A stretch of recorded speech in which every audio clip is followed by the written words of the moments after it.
하나님 말씀은 레위기 5장입니다. 1절부터 13절까지 우리 교독하겠습니다.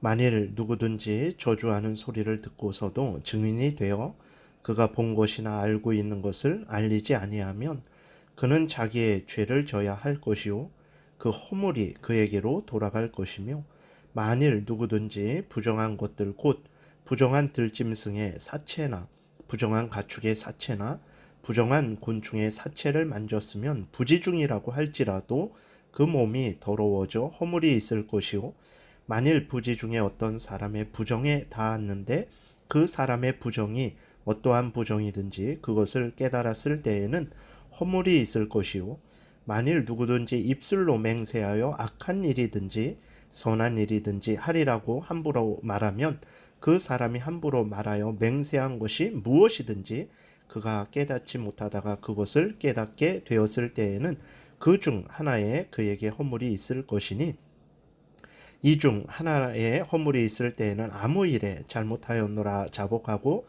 그 잘못으로 말미암아 여호와께 속죄제를 드리되 양떼의 암컷 어린 양이나 염소를 끌어다가 속죄제를 드릴 것이요 제사장은 그의 허물을 위하여 속죄할지니라.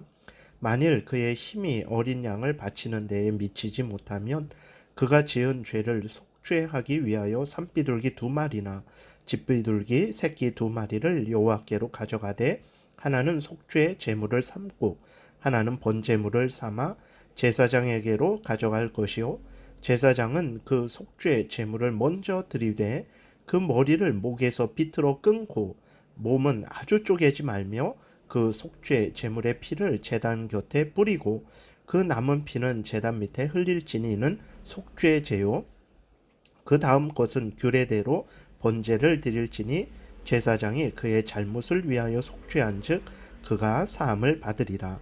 만일 그의 손이 산비둘기 2마리나 집비둘기 2마리에도 미치지 못하면 그의 범죄로 말미암아 고운 가루 10분의 1 에바를 예물로 가져다가 속죄 제물로 드리되 이는 속죄제인즉 그 위에 기름을 붓지 말며 유향을 놓지 말고 그것을 제사장에게로 가져갈 것이요, 제사장은 그것을 기념물로 한 움큼을 가져다가 제단 위 여호와의 화제물 위에서 불사를 지니 이는 속죄제라. 제사장이 그가 이 중에서 하나를 범하여 얻은 허물을 위하여 속죄한즉 그가 사함을 받으리라. 그 나머지는 소제물 같이 제사장에게 돌릴지니라. 아멘. 기도드리겠습니다. 살아계신 하나님 아버지, 감사합니다. 이 시간 하나님의 말씀을 전하고 듣습니다. 성령께서 역사하셔서 우리를 향한 하나님의 뜻을 잘 깨달아 알게 도우시고 또 하나님이 알려주시는 대로 잘 믿고 따르게 도우소서. 감사드리고 예수 그리스도의 이름으로 기도드렸습니다. 아멘.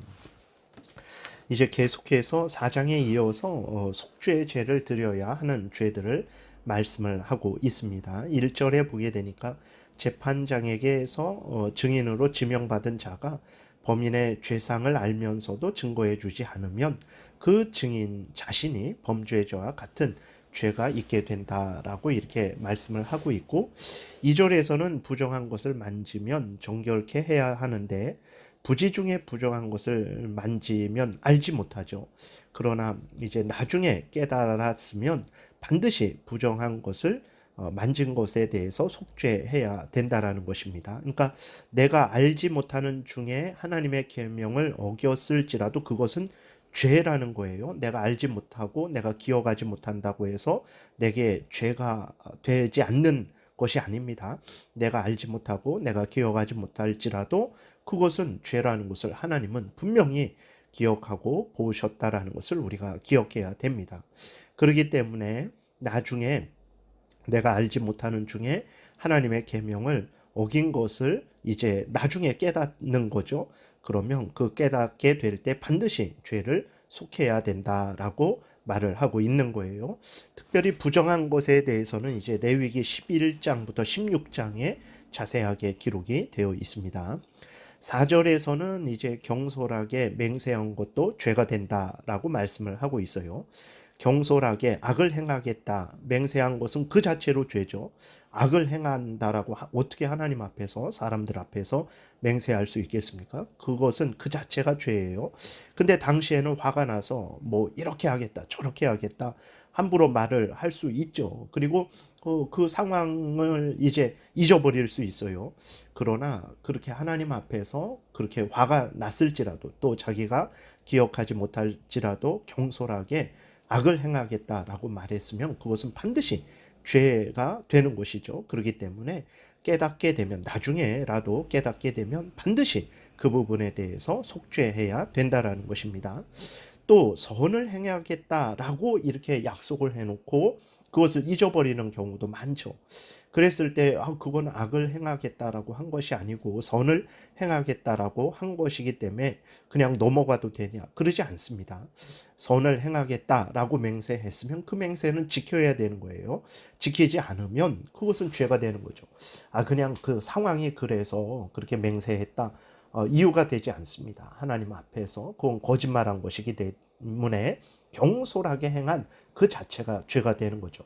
사람 앞에서든 하나님 앞에서든 신중하게 자기가 지킬 수 있는 한도 내에서 그 맹세를 해야 되는데 그 분위기에 따라서 함부로 악을 행하겠다라고 죄된 것을 맹세한다든지 아니면 자기가 감당하지도 못할 것을 맹세한다든지 그렇게 하는 것은 잘못된 것이라는 것을 성경이 말을 하고 있는 것입니다. 그렇기 때문에 이제 그 맹세했을 때는 잊어버렸을지라도 나중에 그것을 깨달았으면 시간이 지났다고 넘어가지 말고 반드시 경솔히 맹세한 것에 대해서 속죄해야 된다 이렇게 말씀을 하고 있는 것입니다.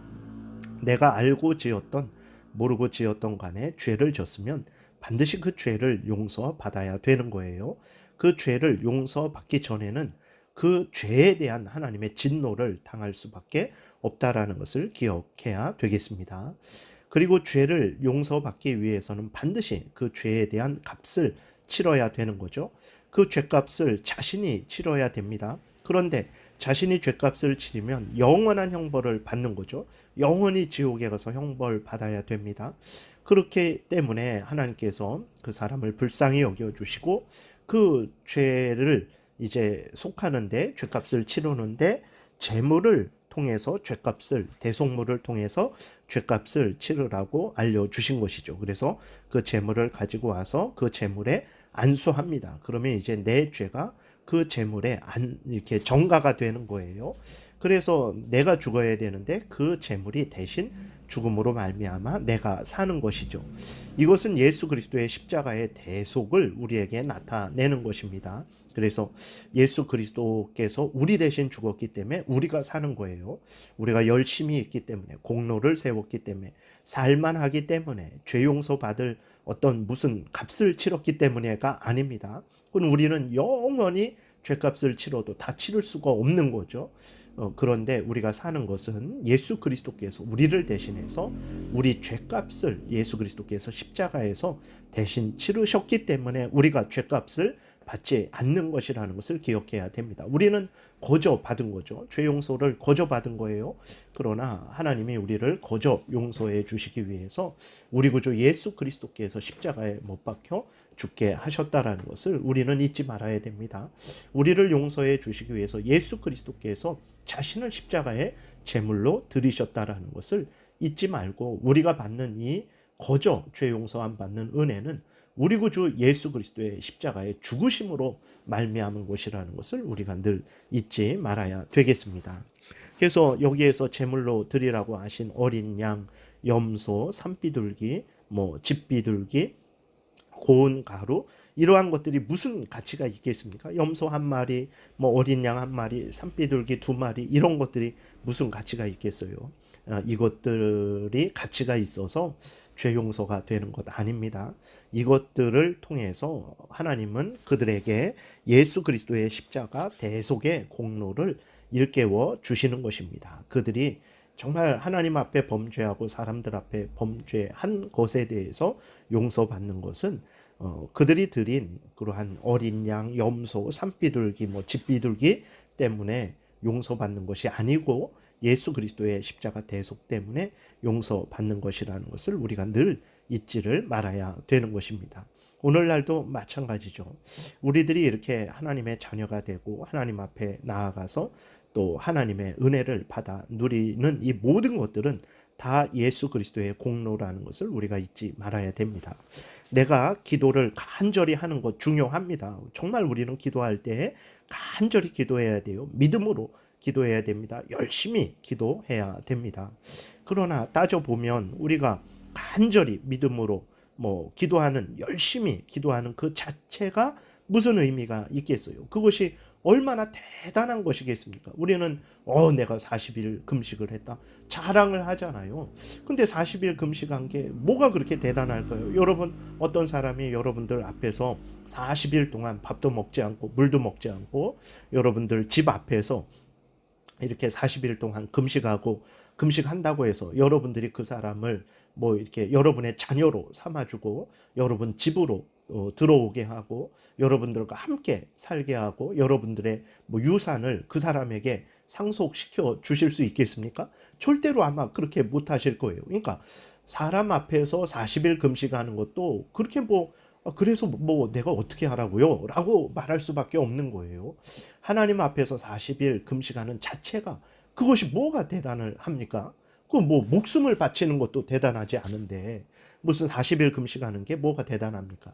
그러니까 하나님 앞에 정말 우리가 받아들여지는 것은 우리들의 어떤 열심, 공로, 그것 때문에 받아들여지는 게 아니에요. 그렇다고 열심 내지 말아라, 금식하지 말아라, 믿음으로 하나님 앞에 간절히 기도하지 말아라, 철야하지 말아라, 이런 거 아닙니다.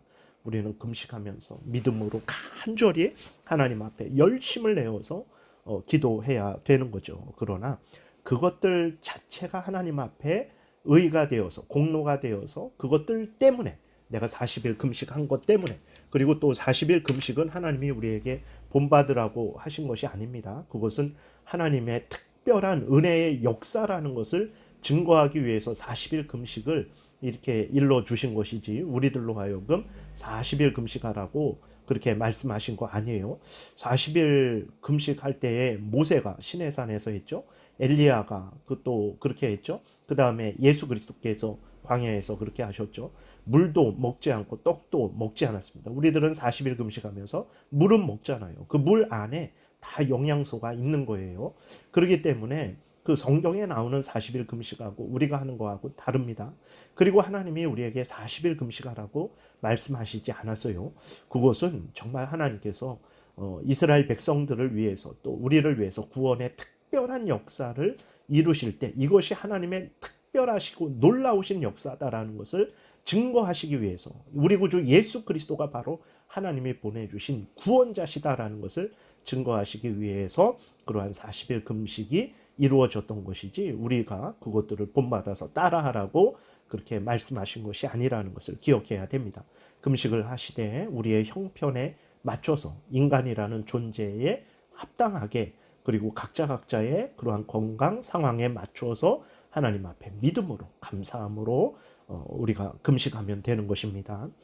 근데 중요한 것은 이제 당연히 우리가 금식하고 열심히 철야하고 또 하나님 앞에 기도해야 되는데 그 자체가 대단한 것은 아니라는 것을 늘 잊지 말아야 됩니다. 우리가 금식했을 때, 우리가 철야했을 때, 우리가 잠깐 또 기도했을 때 응답받는 그 근거는 우리의 열심과 우리의 대단함 때문이 아니라 바로 우리 구주 예수 그리스도의 십자가의 대속의 공로에 근거한 것이라는 것을 우리가 잊지 말아야 됩니다. 예수님 때문에 우리가 하나님의 자녀가 되는 것이고 예수님 때문에 우리가 하나님의 은혜를 받는 것이고 예수님 때문에 우리의 기도가 하나님의 응답을 받는 것이라는 것을 늘 잊지 말아야 됩니다. 그래서 잘난 자도 못난 자도 상관이 없어요. 누구든지 예수 그리스도를 믿으면 하나님의 자녀가 되고 하나님의 은혜를 받고 하나님 앞에 기도하면 응답을 받는 겁니다. 누구든지 예수 그리스도를 믿고 의지하는 가운데 하나님 앞에 기도를 드리면 되는 거예요. 그래서 우리들이 항상 잊지 말아야 될 것은 이제 그 죄 용서를 받는 것은 어떤 우리들의 열심 당연히 필요하죠. 그러나 우리들의 열심 때문이 아닙니다. 우리들이 바친 재물 때문이 아닙니다. 우리 구주 예수 그리스도의 십자가 죽음 때문에, 대속의 공로 때문에 우리가 죄 용서를 받고 하나님의 자녀 되어서 이렇게 하나님의 자녀로 살아간다라는 것을 기억해야 됩니다. 그러니까 이것을 알 때 우리는 더 열심히 기도하게 되죠. 더 감사함으로 기도하게 되고 더 믿음으로 기도하게 되고 또 금식과 철야도 할 수 있게 되는 것이죠. 그래서 항상 예수 그리스도 때문에 죄 용서함을 받고 우리가 하나님의 자녀로 받아들여지고 하나님의 은혜를 받아 누린다라는 것을 늘 우리가 잊지 말아야 돼요. 우리만 그런 것이 아니라 구약의 이스라엘 백성들도 마찬가지입니다. 죄인들, 아담이 타락한 이래로 모든 죄인들의 구원자는 오직 구약 때에도 한 분, 신약 때에도 한 분, 바로 그러니까 앞으로도 한 분, 과거도 한 분, 지금도 한 분, 앞으로도 한 분이죠. 누굽니까? 오직 예수 그리스도 뿐이라는 것을 우리가 잊지 말아야 됩니다. 구약 때에도 죄인의 구원자는 예수님이었어요. 신약 때에도 죄인의 구원자는 예수님이었습니다. 지금도 예수님이죠. 앞으로도 영원토록 죄인들의 구원자는 예수님이라는 것을 우리가 잊지 말아야 돼요. 그래서 구약 때에는 이렇게 제사를 드려서 율법을 지켜서 구원을 얻고, 신약 때에는 예수를 믿어서 구원을 얻고, 아닙니다. 구약 때에 율법을 지키는 것을 통해서, 이렇게 제사 드리는 것을 통해서 예수님을 소개받고 예수님을 믿어 구원 얻은 거예요. 우리들도 성경을 통해서, 세례와 성만찬을 통해서 예수님을 소개받고 예수님을 믿어서 구원을 얻는 것입니다. 죄인들의 구원자, 죄인들의 중보자는 오직 아담의 타락 이후로 오직 한 분, 바로 예수 그리스도 뿐이라는 것을 우리가 마음에 깊이 깊이 새겨야 됩니다. 그래서 이 예수 그리스도 행세하려고 하는 모든 그러한 잘못된 것들에 대해서 우리는 미워하고 대적해야 됩니다. 마치 로마 가톨릭 교황이 이 땅에서는 자기가 예수님의 대리자다라고 그렇게 주장을 하죠. 예수 그리스도, 하나님과 우리 사이에 유일하신 구원자 예수 그리스도의 그 영광과 그 권리를, 권세를 조금이라도 자기 것으로 만들려고 하는 모든 그러한 사악한 시도들을 우리는 미워하고 멀리해야 되는 거예요. 예수님 때문에 하나님 앞에 나아가고 하나님의 은혜를 받는데 내 열심 때문에, 내 공로 때문에, 내 잘남 때문에 그렇다 그러면 우리도 똑같이 예수님의 그 공로를, 권리를, 권세를 우리가 우리 것으로 만드는 잘못을 범하는 것입니다.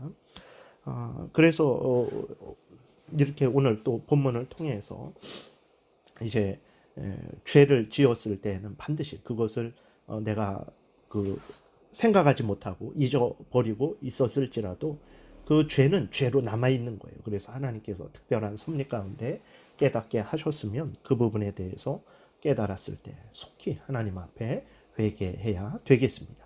기도드리겠습니다. 살아계신 하나님 감사합니다. 오늘도 은혜를 내려주셔서 항상 하나님의 말씀을 통해서 우리로 하여금 참 생명길을 걸어가게 하시니 감사합니다. 성경에서 알려주시는 대로 늘 믿고 따르는 우리 모두가 되게 도우소서. 감사드리고 예수 그리스도의 이름으로 기도드렸습니다. 아멘.